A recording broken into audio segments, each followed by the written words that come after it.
Hey there, welcome to Board Game Hot Takes, the podcast where we give our immediate reactions to the hottest board games just minutes after playing them. My name's Tim.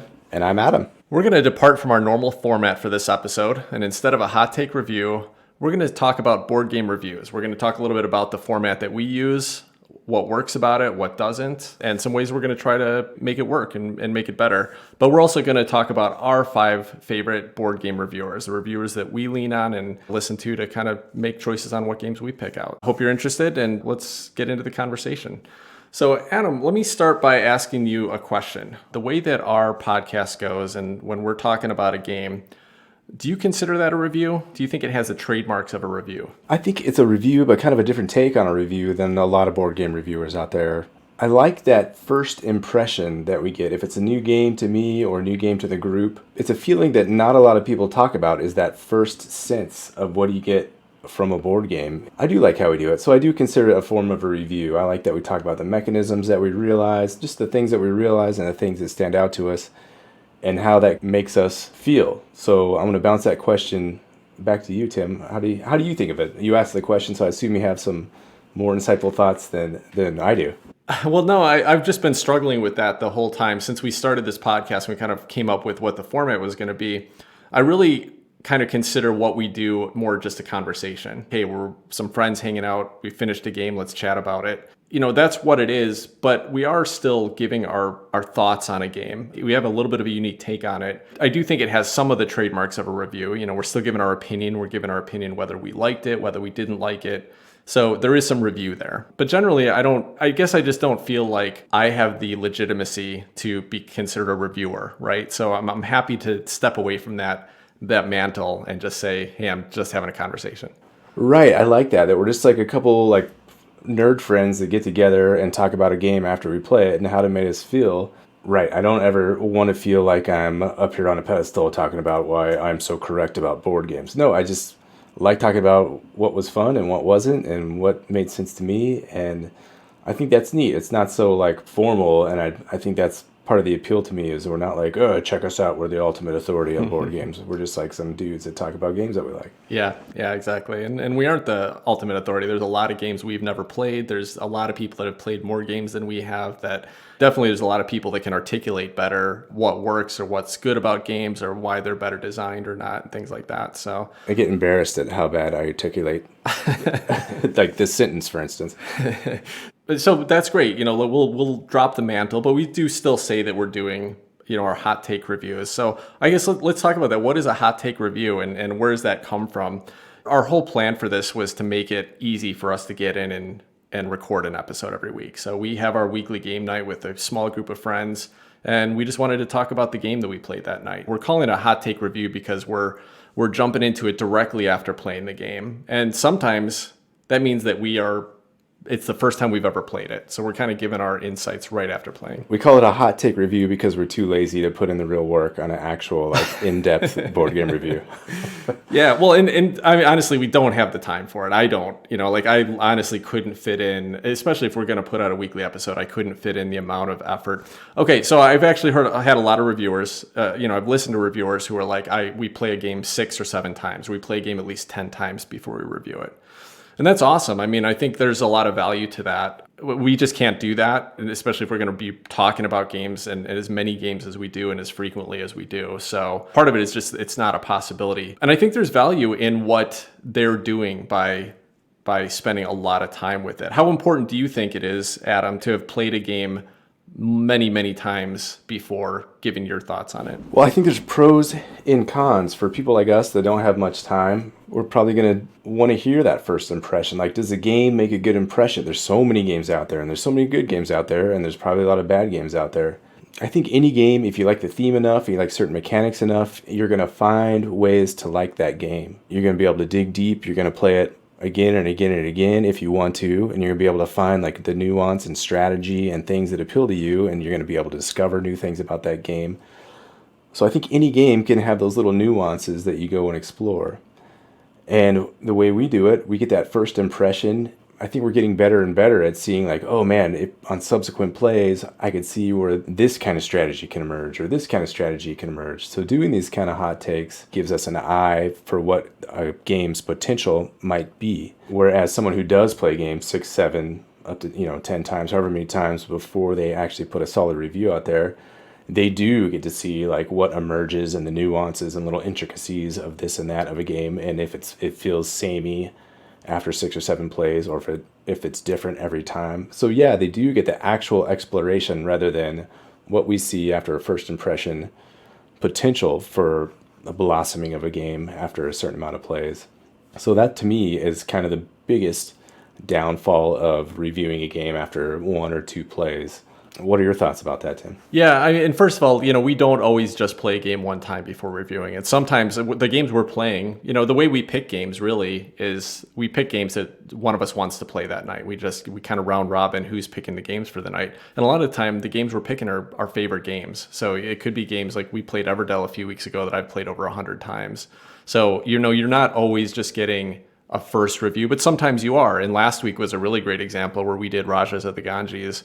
I played it once before, but it was a first time play for Adam and Jen who talked about it. So sometimes we are having that very first take, but we're not always. And I just wanted to mention that. The other kind of neat thing with our format is that sometimes one of us has a lot of experience in the game and other people don't. So I always find that that's a pretty interesting way when you have that experienced player talking at the same time as somebody who's just played it for the first time. I agree, Tim. I can think of maybe 5 games that were totally new to all of us, maybe less than that, like right. Dinosaur World, Rajas of the Ganges. I think we had 2 or less plays. Curious Cargo was pretty new to most of us. The 2 of us were the only ones that played it. And maybe like... Yeah, Tunguru and Godspeed were a couple more, but you're right. Yeah, exactly. Most of the time, one of us at least has played the game a number of times. Exactly. So I do like having that kind of opinion on a game where at least one of us has played the game 5, 6, or maybe 20, 30, 100 times. Right. And the other few of us has only played it, maybe it's a new time for one of us, maybe it's less than 5. So I like having that difference of opinion on someone who's played the game a handful of times versus someone who's maybe new to a game. I think that's pretty nice. Yeah, and I think it's the advantage that if a reviewer can play a game, that 6, 7, 8 times, it's a pretty interesting amount of plays, because there have been games that I've learned in the past and I loved it on my first play, lived in my first couple plays, and then it just started to feel samey and it started to get boring. And so I get that, we are not always going to know that if we're just reviewing after a first play. And there are other games where they just got better as you got to explore them more. A great example recently was Beyond the Sun. When we reviewed it, it was my second play of it, and I loved it a lot more than my first play. But subsequent plays, it's even brought out more. I've seen more and more that came out of that. So I get the value in it. But that being said, I also do think that there's a value in giving a first thought, first impression, because I think there are a lot of gamers, people that are playing the hobby board games that we are, and I'm sure it's not everybody. Most of them do not have 1 or 2 games that they're playing, right? They're people that have a ton of games to play. And if they're going to have a bad experience on the first play, they're probably never going to bring it back again. Because why? You've got so many other games to play. You've got, your friends are competing and they want their games to play. And if anybody at the table has a bad time, that's not a good experience. And they probably aren't going to play it anyway. So I think there's still value in telling people on a first play, this wasn't fun for me. This wasn't a good experience. It dragged. It was boring. It didn't get me excited. Even if it's on a first play, that might change over time, but it still has some value. That's a very good point, Tim. That's the thing. Like, should we try a new game or should we go to a classic that we know is going to be fun for sure? And that's always the risk. It's fun to see, like, if there's a game a few of us are excited about and it works with the group, or like Capital Lux, I was pretty excited to play it and I enjoyed it a lot. But Chris wasn't a big fan. I think you were pretty mediocre on it, maybe okay with it, Steve. Steve seemed to like it a lot, but is it going to come back? Probably not for this group. Right. It's kind of neat to see like what works and what doesn't. Yeah. Rajas of the Ganges from last week was a great example of that too, because me and Steve loved it. I had a great time, and I've been all week thinking about that game and wanting to buy it. But like you and Jen really didn't enjoy your experience at all with it. So I'm never going to ask to bring that back out on game night. So, I think that that's still valuable for some people. The other thing I think that makes our review work okay is not only that some of our players may have more experience, but that we do have different perspectives. And we try to, at least other than the one episode so far that we've just had some 2-player games, we've tried to have at least 3 people talking about the games. And these are people with different experiences and different tastes in games. I think as our listeners get to know us, you should start to understand, hey, Tim has the same taste as me. He likes this type of game. So if he liked this game, then it's probably good for me. If Chris didn't like it, that's okay, because Chris never likes that type of games that I like to play. So hopefully there's some value in just getting to learn our personalities and our tastes, and understanding that even if one of us doesn't like it, it doesn't mean that it's not a good game. There's still value there. And not only that, I like our perspectives as far as experience too. I feel like you probably have the most experience of us in the game group. Maybe I'm a close second or not a very close second, and then Chris probably there. I don't know how much Steve, probably he's similar experience to you. And then I like when Jen comes on, who's relatively new to the hobby and has her perspective too. I think that's great. Like, right. I still consider myself really new to the in-depth board game hobby, as compared to someone who's been playing serious games for the last 20 years. That's not me for sure. So I like the different perspective as far as experience levels with more strategic type board games as well. Yeah, for sure. But don't sell yourself short, Adam. I mean, we've played 50 different games together over the last year alone. So you have plenty of experience under your belt. Well, you're right. I am pretty much an expert in all board games now. Right. So, one of the things I'll mention, that's kind of related there is that as we get to talking about our top 5 board game reviewers, the reviewers that we kind of rely on and that we go to if we want to get feedback on a game before we decide to buy it, or whether it's something that we're going to be excited about.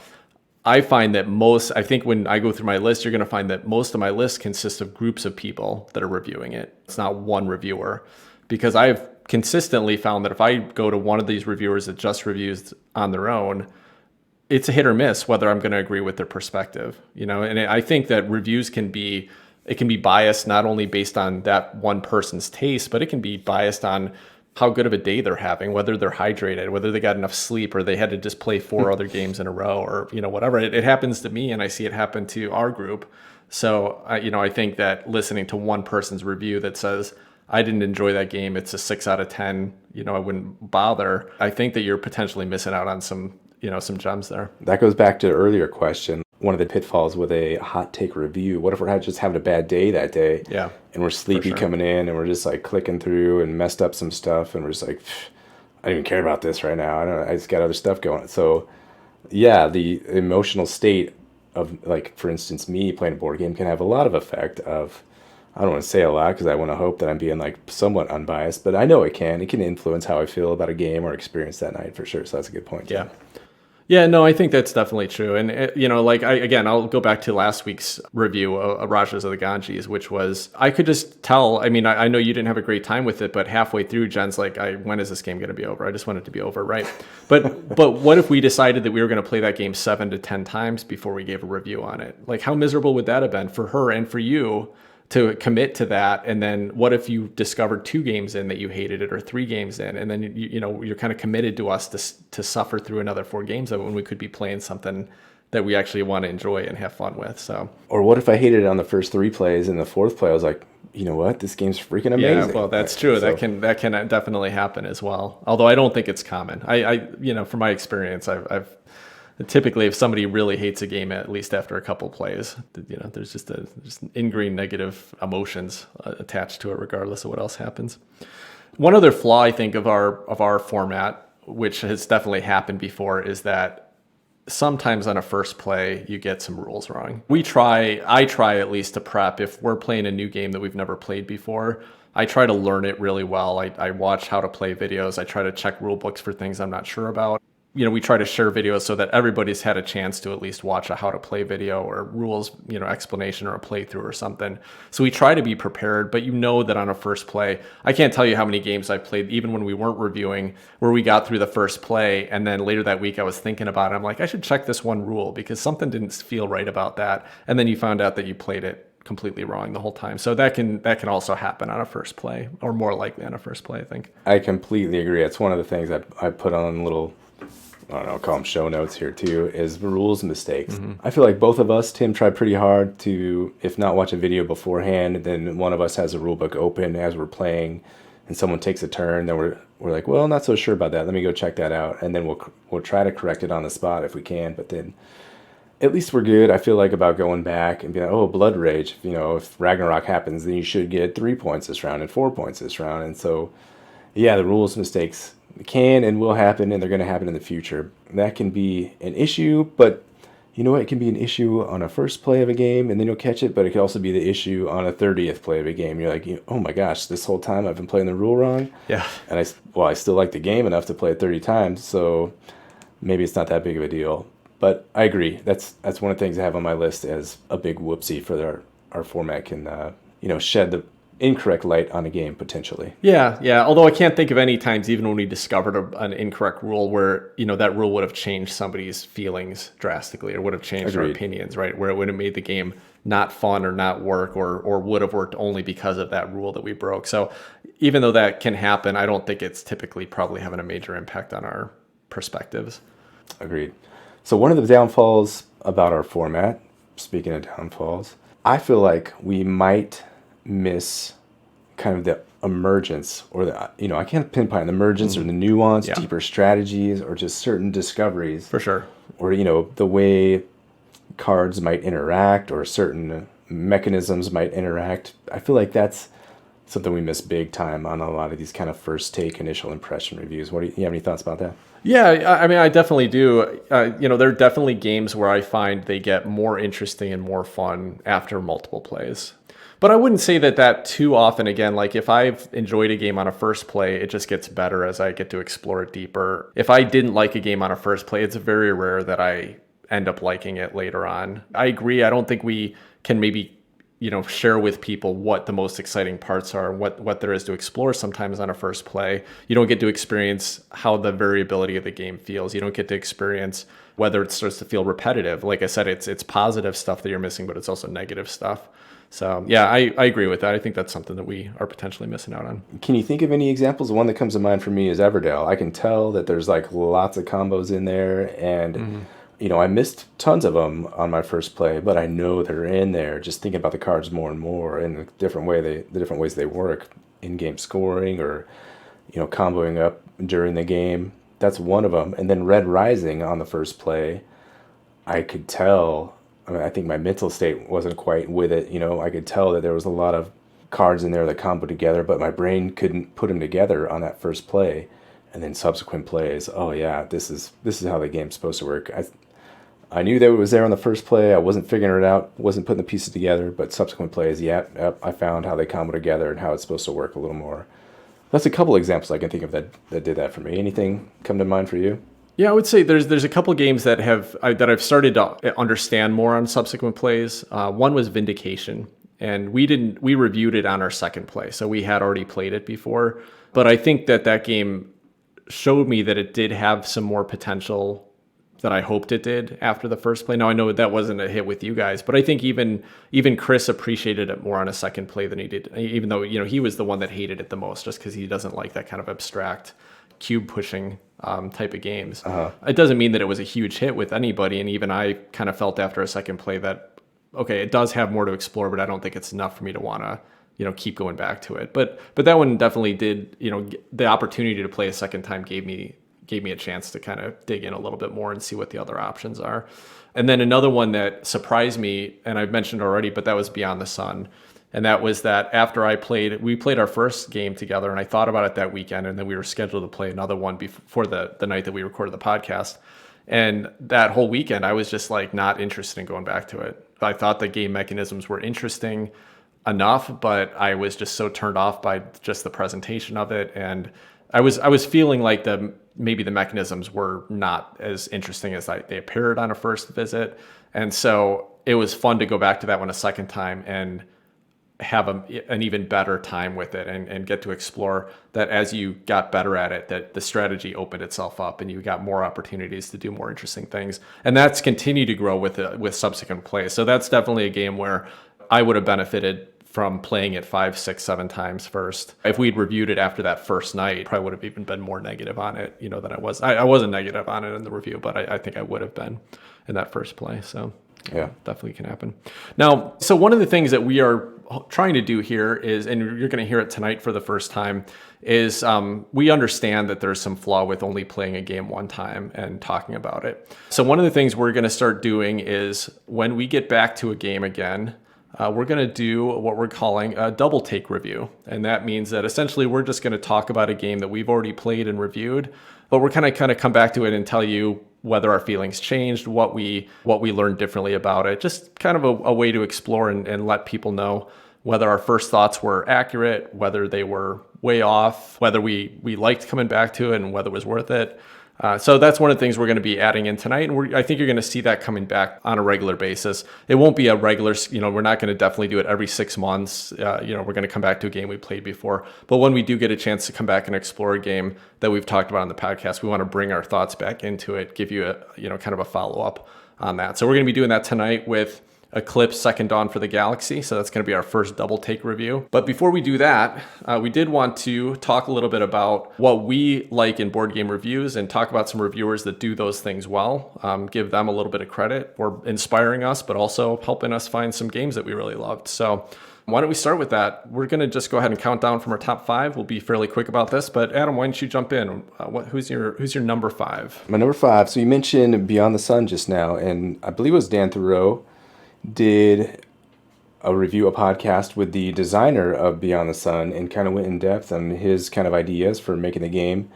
But just in general, Dan Thoreau is an amazing reviewer, very high level, very in depth, to the point of being over my head many times. The guy is just freaking smart and intelligent and articulate, and he writes these pages and pages reviews on board games and goes so in depth.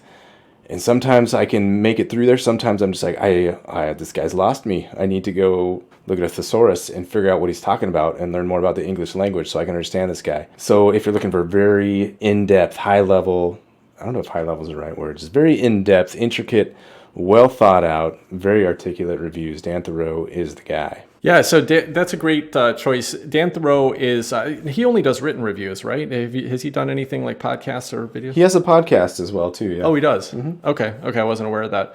Yeah, I was going to call out, I really love when I've read Dan Thoreau's reviews, and I'll have to check out the podcast now that you've mentioned that. The thing with me with reviews is that almost all of my media consumption related to board games is done while I'm doing something else. So I don't feel like I've got the time or I want to spend the time reading a long written article. I don't tend to watch videos because you have to focus on it. It's like watching TV. It's just not something I spend my time doing. So most of my board game content that I'm consuming is podcasts because I can do it while I'm, working out, while I'm running. I can do it while I'm cooking dinner or while I'm just driving or whatever. So I was going to say, I really love what I've read from Dan Thoreau, but I just don't consume enough of his stuff just because it is written. There's another reviewer I want to call out as well, a newer reviewer that I've been following on Twitter. It's actually 2 reviewers, but it's Two Moms Game. And there are 2 women who live together. They have a family, but they review all kinds of games, family weight games, but a lot of really heavy games too. And I love their written reviews. I just don't have time to consume them all. But I did want to call them out, and Dan, because really great stuff. But I'm going to have to check out Dan's podcast. I didn't realize he had one. So that's cool. Yeah, he's got some good stuff on there, some great interviews too. Awesome. I'm going to call out, like I mentioned, most of the reviewers that I really love listening to has to do with the fact that there are more than one personality involved in that review. So I get to learn their personalities, learn what they like and what they don't like and how they match up with mine. And the fact that they get to, kind of bounce ideas off each other and talk about it, I think that always helps me. So most of my reviewers you're going to find have more than one person involved. The first one I'm going to call out is a podcast. They also have a YouTube channel now, but it's a podcast I discovered a few years ago. And just something about their personalities. They're just welcoming. They're fun to listen to. And it's a podcast called Meepletown. And it's these 2 guys, John and Dean. I think they live in one of the southern states. So they got their friendly, welcoming southern accents. But they just talk about the types of games that I really like to play, a lot of mid-weight kind of Euro type of games. And I like both their opinions. On certain games I agree with John, on certain games I agree with Dean, but I always know when I listen to one of their reviews on a game that I'm going to have a really good sense for how the game plays, what's good about it, and whether I'm going to like it. So that's really been helpful to me. I love listening to their podcasts almost every week. Yeah, I've actually discovered some really great games through the Meepletown podcast. What about you, Adam? What's your number 4? Number 4 is everyone's heard of these guys. Shut Up and Sit Down. They're giants in the board game review industry, not only for their board game reviews but for their entertainment. They have a nice little production. They put together some clever videos. They also have a nice podcast. It's just highly produced, very well produced, very articulate. They go in depth. They talk about a myriad of things. I don't always agree with their tastes, but I enjoy the reviews and the work they put in to putting them together. So that's my number 4. Shut Up and Sit Down. Like you said, Tim, I like a group that has a wide variety of perspectives. Yeah, no, I'll just quickly on Shut Up and Sit Down. They do some very well-produced, well-scripted video reviews. They got costumes. They're sitting around the board. They get into a lot of detail. I don't rely too much on their video reviews because I feel like they are too scripted. They're very clever and they're trying to be clever. And I've played games that they have said were the best thing in the world, and there's flaws to those games that they just didn't point out. And then I played games that they called out how terrible it was, and I've completely enjoyed it. So I don't rely on their video reviews. I have been enjoying their podcast though lately. They have a recent podcast and kind of a mixed group of characters that come in and out. Yeah, I think they definitely bring some value to me there. I think it's Ada and Tom are the newest guys. Yeah. They are fantastic. I was a little hesitant, but man, I can't get enough. They're clever and smart, and it seems like they've been doing it for years and years and years. So I enjoy those fresh perspectives. In addition to the old timers, they're not old, but the guys that have been around. So it's fun listening to those new voices. Yeah, who's your number 4, Tim? Who you got? This is a video reviewer. So this is actually, I think, the only video reviewer on my list right now. But there's a good reason for it. It's 3-minute board games. I don't remember the guy's name. He's an Australian. Ooh, New Zealand. I think he'll get... New Zealand. You're right. Yeah, sorry. I think we'll get pissed if we call him Australian. Sorry. Got to edit that out. So he's from New Zealand. His videos are exactly that. They're 3 to 4 minute videos that give you kind of a quick rundown of the rules, kind of tell you some basic facts about it. And then he gives us a really brief review at the end of it. I've always found his reviews to be very valuable because they're so quick. I can get a really quick introduction to what the components look like, what the game looks like, but also, his take, which is very short at the end, but really quickly will tell me, why he liked it or why he didn't like it. And then also, here are some games that if you wouldn't like this for this reason, here's another game that might be a good fit. Or if you like this about the game, here's another game. So he does it really quick, really succinct. And as a video goes, I have time to watch 3 minutes. So that's been really valuable. And I tend to find that his tastes align with mine pretty well. I love the 3-minute board games channel. That when I was first getting into more serious board games, I watched this stuff all the time. He introduced me to like Spirit Island and Terraforming Mars, so many games. And just his format, like you said, Tim, is just amazing. He talks about the depth of a game, how many players you can play, what you'll find in the game, how it kind of plays. And then, like you said, he gives those, if you want a game that's a little more about this, then go with this game. If you want a game that's a little bit more about this, go with this game. So just a fantastic reviewer, succinct and to the point. So I can't get enough of that. He's also designed Red Dust Rebellion. It's a coin game, counterinsurgency game that's being published by GMT, and it's on their P500, kind of like their Kickstarter version. And it's a game on Mars with these 4 factions that kind of fight against each other and try to get the most points and win the game. So I'm looking forward to that. I backed it, not only because I love his channel, but because the game looks pretty cool and he's put his heart into it. So I'm looking forward to that. Yeah, I've been following that a little bit too. That's really fascinating, and I hope he's successful. It is always interesting to me as board game reviewers love to come on and talk about what works in a game and what doesn't, but how many of them actually then go out and actually design a game and design it successfully. And I'd love to see 3-minute board games be that next Peter Bogdanovich with The Last Great Picture Show, where he was an old movie reviewer. He'd be critical of a movie, and the directors would say, like, well, why don't you direct your own movie? So he went and directed The Last Great Picture Show, one of the best movies of all time. So let's see if 3-minute board games can pull that off with Red Dust Rebellion, right? That's what it's called. Yeah, I think that's the latest name. The one other thing about 3-minute board games, he's an activist as well. So he calls out problems with the treatment of indigenous people, that calls out problems with sexism and racism. And, a lot of reviewers do that. They are doing that. It's something that I want to, not make a focus of what we're doing here, but I think it's important to call out problems and also try to find ways to make the world better. So I appreciate that when reviewers put the risk into alienating some fans because they're calling out things that need to happen. So I appreciate that from him. All right, what's your number 3? My number 3, I recently discovered this couple. They're currently based in Denmark, but I think they're Australian. They could be New Zealand as well. They sound Australian to me, but I could have that wrong. Called Bored of It. They have a great YouTube channel, a nice format that they use for reviewing games. A lot of the games they pick are the games I've been very interested in. So they have an Eclipse Second Dawn, Dune Imperium, Barrage I'm interested in now because of them, Beyond the Sun. Just a lot of games that caught my interest that I already enjoy. It is kind of scripted. You can tell they're kind of have their stuff written out, but they're just a pleasure to watch, and they do some goofy stuff, and they show their dogs at the end, and it's cute. And they have, so it's man and woman. Tally is the woman's name, and I think Farrell is the man's name. Sorry if I got that wrong. But they're cute, and they have some nice, insightful reviews, tell us what they liked and what they didn't like about a game. So they're great. Recently discovered them. They have a decent library on YouTube. 49 videos, it looks like. Entertaining. I don't know if you've listened to them ever, Tim, or have you heard of them? No, they were completely not on my radar, so I'm excited. I'll check them out for sure. And again, I don't watch a lot of video reviews, but I'll definitely check them out. The times I do watch video reviews is if there is a game that I've found I'm interested in and I just want to dig in a little bit more. Mm-hmm. Then I'll go and watch a couple of reviews from people that I enjoyed in the past, and so I'll definitely check them out next time I'm looking for a good video review. Yeah. Who is your number 3? Okay, so this is a situation where there's a cast of characters, a group of people that are reviewing, but this is one specific reviewer in this group. Now, this is a very well-known board game podcast. That's the Secret Cabal Gaming Podcast.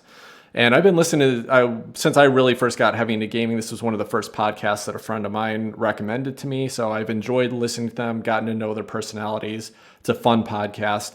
But to be honest, I have not gotten a lot of value on the reviews. I like the guys that are doing the reviews, and I like their banter, and I like the, hearing about the different games, but I've never really felt like the way that they reviewed games was that super helpful for me personally. I didn't connect with their likes or their dislikes or whatever.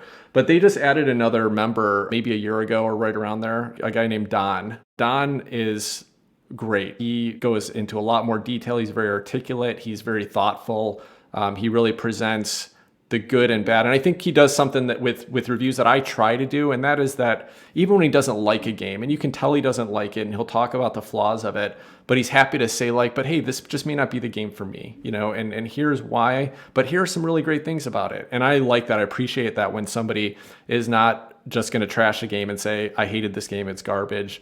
But rather to say, these are the things that make me not want to come back to it. But here are some things that I could see somebody really liking, because, I think it's good to have that perspective that just because you don't like a game doesn't mean it's a bad game. But anyway, I appreciate his point of view specifically. Again, I've enjoyed the show. I'm not saying that I don't get any value from the rest of the guys, but Don specifically, I think, has really brought some good perspective to that show. That's a good point, Tim. That's something I should probably work on is, if a game doesn't work for me, there's still positives to every game. There's games that I don't enjoy that you really do enjoy. And I can see, like Rajas of the Ganges, for instance, and I can see, everybody has different tastes. I can see why a game like that would fit your taste so much better than it fits my taste. It's work to be able to recognize what might make a game good for someone who doesn't share the same interests that you might have. Yeah. I think it's worth at least calling out what's unique about the game, or, like what's kind of different about it, if nothing else. There have been some games that we've reviewed that I haven't enjoyed at all, and I think it's been clear. But even with those games, I still like to at least recognize what works for me in them. And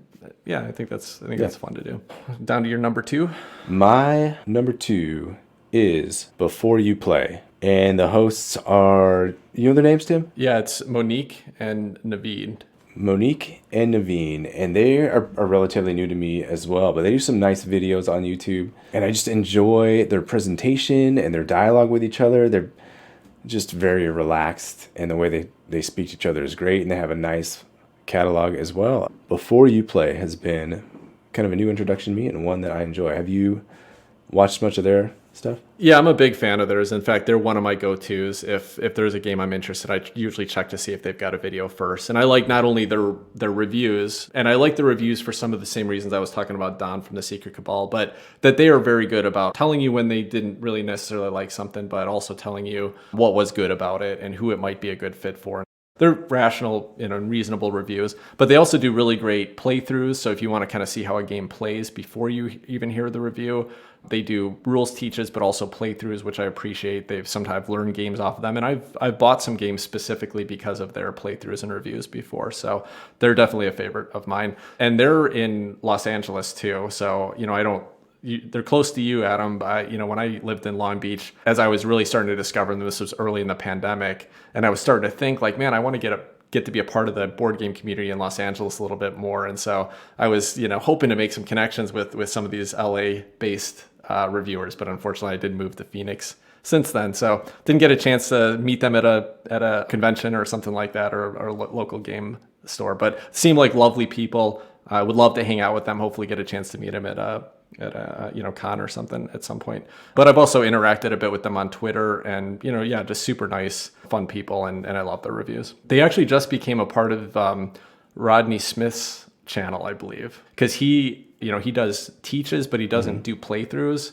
And so I think they just started doing a series of playthroughs for the Watch It Played. Is Rodney Smith growing a contingent, a following, an entourage? Oh yeah, he's got a few now. Have you been following it all? No, I know Rodney Smith well. I enjoy his his teaching videos, but I haven't been following his rise. Yes, so Paula Deming's part of his channel now. What's the guy? He's a British guy that does kind of a game show podcast about board games. Is it the 5 Games for Doomsday, or is it that guy? No. Anyway, he's got a couple other people. Chaz Marler from Paradise is one of his now. Is great. A great group of personalities anyway. So It's another great addition to the channel. But yeah, he's got a little empire going on at this point. Good for him. Yeah, he seems like a good dude. Yeah. We got your number 2? My number 2, I'm going to call out, is a podcast that was part of the inspiration for why I wanted to start a podcast and a little bit of the format that we do. But that's Board Game Barrage. Board Game Barrage is another LA-based group. It's 3 guys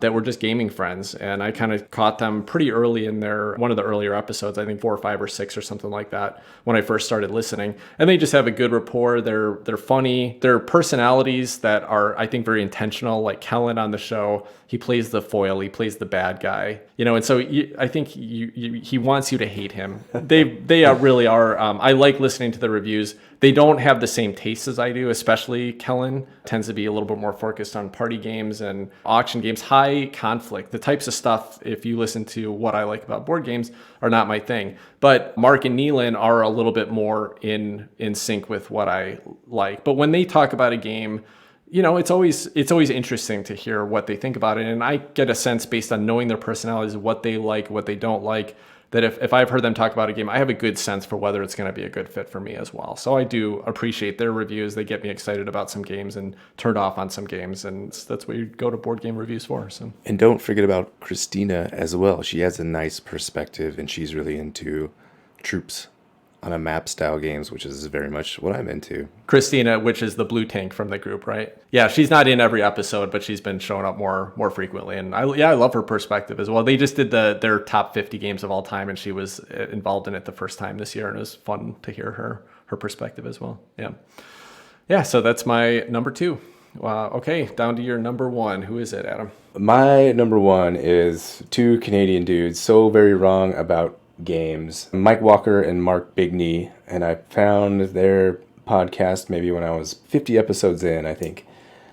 They're just an entertaining, very tongue-in-cheek kind of sense of humor. Mark Bigney is very opinionated, and he knows it, and it's fun, and he has fun with it, so he doesn't take himself, well, he takes himself pretty seriously, but at the same time, he knows his flaws, and he's not afraid to poke fun at himself. Mike Walker, the other co-host, he's kind of the laid-back, subtle, very well-spoken, kind of soft voice, whereas, Mark Bigney is the outspoken, very opinionated, this is what's right and this is what's wrong, and I'm going to tell you how it is. So very nice contrast there. I don't always agree with their opinions, but sometimes it perks interest when they talk about a game. I want to find out about it. Someday it'd be fun to play a game with these guys just to see what they're like at the table and see their personalities.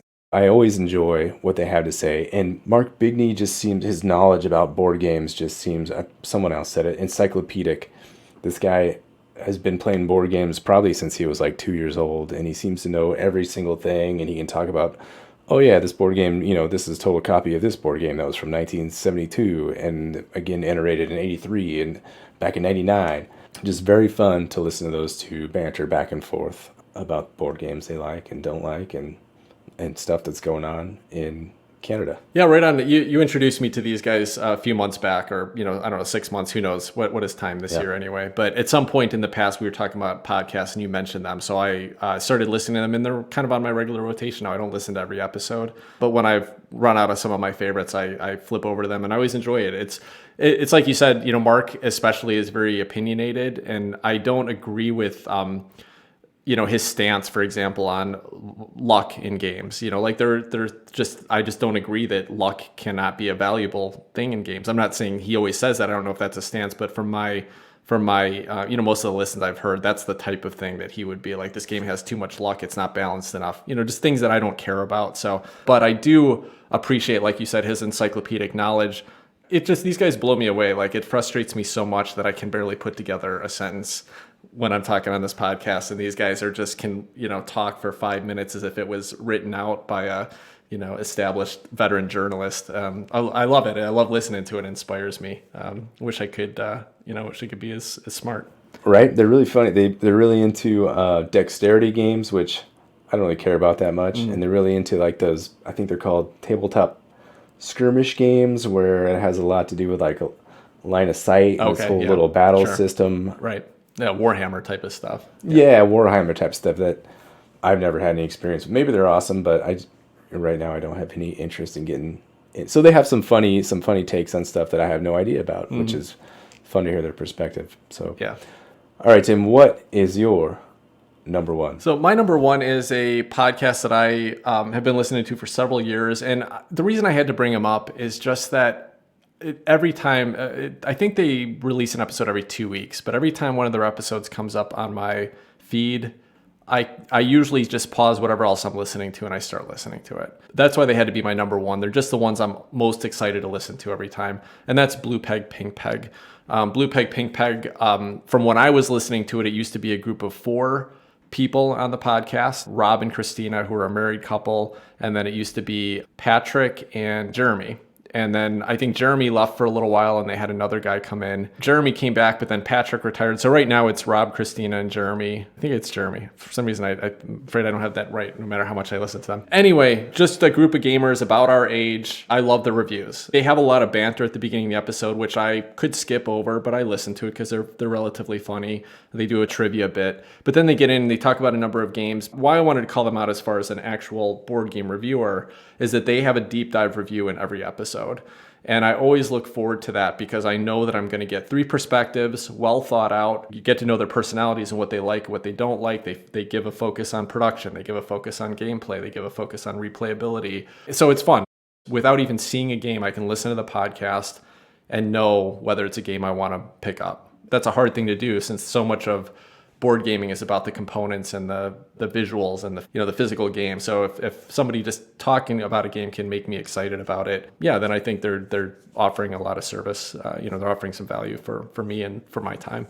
Yeah, that's great. I know you've been talking about them a lot. I've never listened to a full episode. I think I've listened to a partial episode, and then I don't know why. I've never gotten through. I'll have to make a concerted effort to get through a few of their episodes and see what they're all about. Yeah, and I think you could literally skip. I don't know if they timestamp it, but the first 10 minutes is they do a trivia, kind of like a little trivia segment at the beginning of every episode, where then they tie it in. So the trivia somewhere has a hint to something they talk about later in the episode.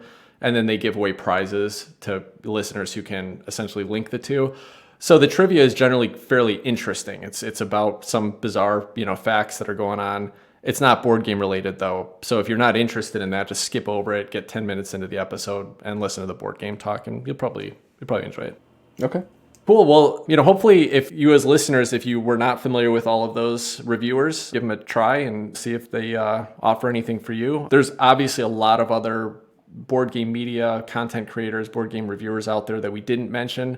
We just obviously probably haven't been introduced to tons and tons of them. We don't necessarily consume content in the same way I know a lot of people are doing streams and Twitch. And I'm never going to be sitting around watching TV like that all the time, or YouTube like that all the time. So I'm sure there's lots of great reviewers depending on how you like to consume. But if you like to consume board game content like we do, hopefully some of those are a good fit for you. That's one thing I'm realizing, Tim, is there's so many ways to consume media, especially during coronavirus where we're locked inside for the most part. Yeah. You're at your computer and you're clicking around and there's like 80 different ways to soak in information. So it's crazy. Yeah.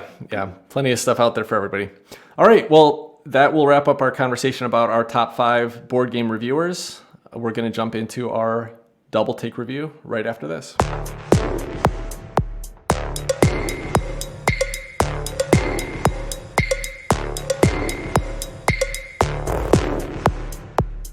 Welcome back. So today we're going to take another look at Eclipse, Second Dawn for the Galaxy. Obviously, when we did the review initially, we did have, I think Chris was with us on that one as well. Mm-hmm. So you're not going to get all 3 of our perspectives. Chris couldn't be with us tonight, so it's just going to be me and Adam. But we did play another game of Eclipse, Second Dawn for the Galaxy tonight, just before we started recording the podcast. So very much like our normal reviews. This was another look right after playing. Not going to be as structured as our normal reviews, but we just wanted to kind of take another look back at it and see how it held up and what we felt different about it. So Adam, why don't you start by just talking a little bit about what you remember about your last review, how you felt about Eclipse after the last play. I think my last play, I was probably 3 or 4 plays into Eclipse and found it on Tabletop Simulator. Someone had just made a mod for it. So I was like, dudes, we got to play this game. Let's get it going. And I was just pumped to play it. And it seemed like it was well received by most of the guys. Well, everybody seemed to enjoy it a lot. I think maybe Tim enjoyed it the least. But Chris was pumped on it. Steve was pumped on it. And I was pumped on it. I was just so excited to play this game. It has some dice rolling, combat. You build up your ships. You fly around in space. You explore some planets, get resources. So if you haven't heard it, you got your Euro and your Ameritrash, your dice rolling, high theme mechanics all tied up into one, and they all flow together so nicely. Just amazingly excited to play this game when we first reviewed it. And still, I think I'm still pretty high on it. It's starting to feel perhaps a bit samey. You kind of go through, do your research, build up your ships, take advantage of some opportunities early on with some combat if you can.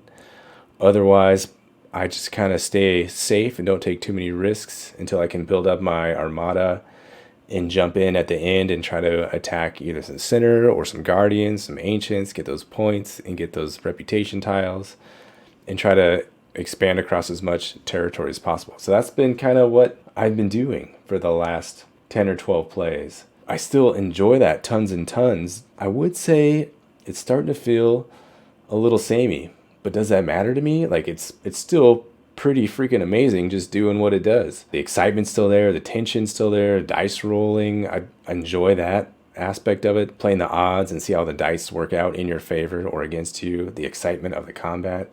Having said that, I am looking forward to some new expansions to try out new factions. That's on the way, allegedly. I'm still pretty high on it, but I think it's maybe coming down just a couple steps for me from that initial review. What about you, Tim? How are you feeling about it? Yeah, so you mentioned that, maybe I wasn't the hottest on it. And I think that's true of our group, but I don't think it's a fault of the game. It's just, as you know, it's just not the type of game that I'm usually really drawn to.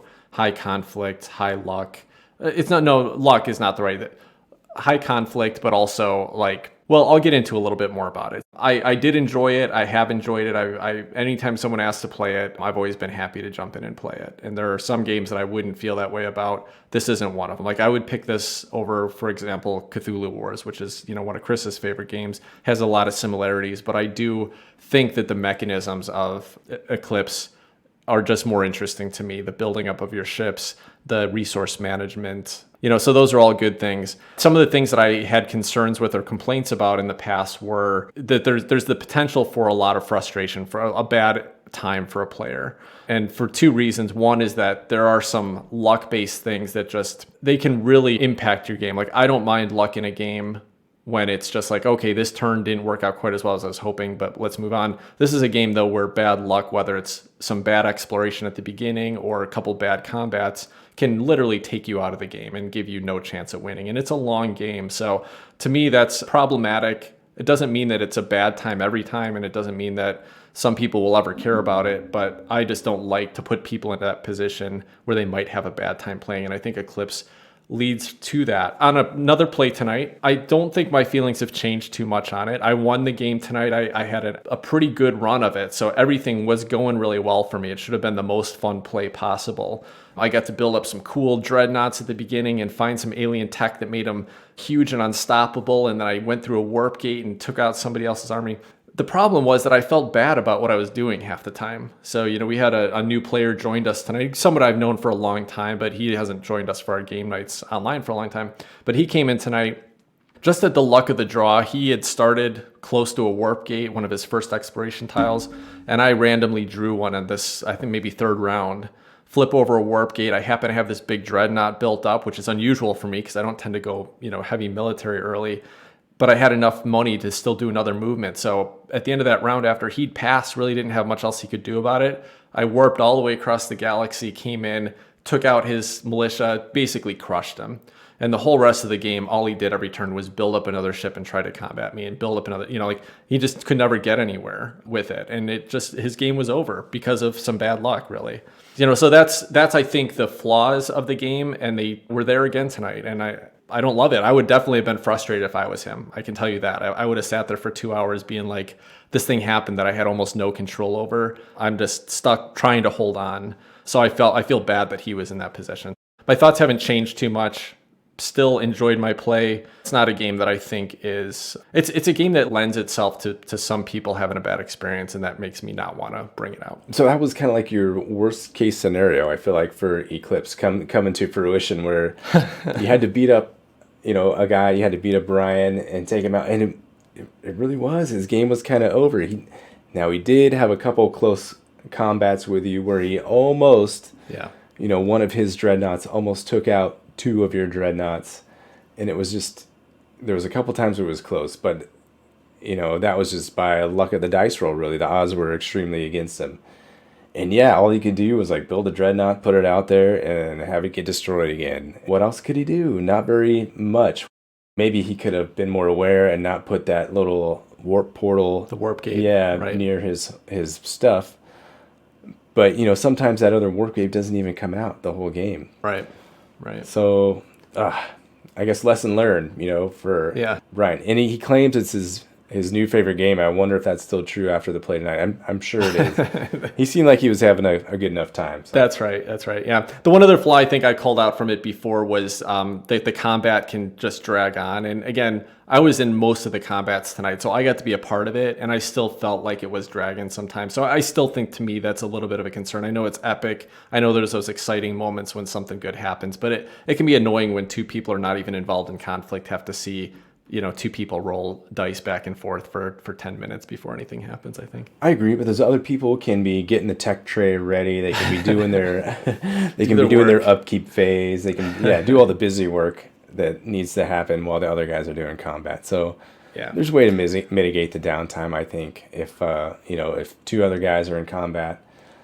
And if there's a lower tile where two other guys are in combat, those guys can be really doing their combat at the same time, as long as all the reputation tiles are drawn in the order that they're supposed to. Yeah, and I don't want to, I think everybody has been pretty invested every time there is a combat, because everybody's always hoping that the person who's kind of in the lead or doing the best is going to get knocked out. So they're, everyone's rooting for Brian all night. Take Tim out, right? And so I'm not saying that it's not still fun. It's just that I think it drags a little bit. The combat does. Yeah, I can see that point, but I do at the same time I enjoy it, because I think all of us, Steve and myself, everybody was rooting for Brian. Yeah. We knew at that point in the game you had the edge. So if Brian had won one of those, for instance, I probably would have taken the lead, and everybody would have been happy. Nobody wants Tim to win. Everybody wants Adam to win. So.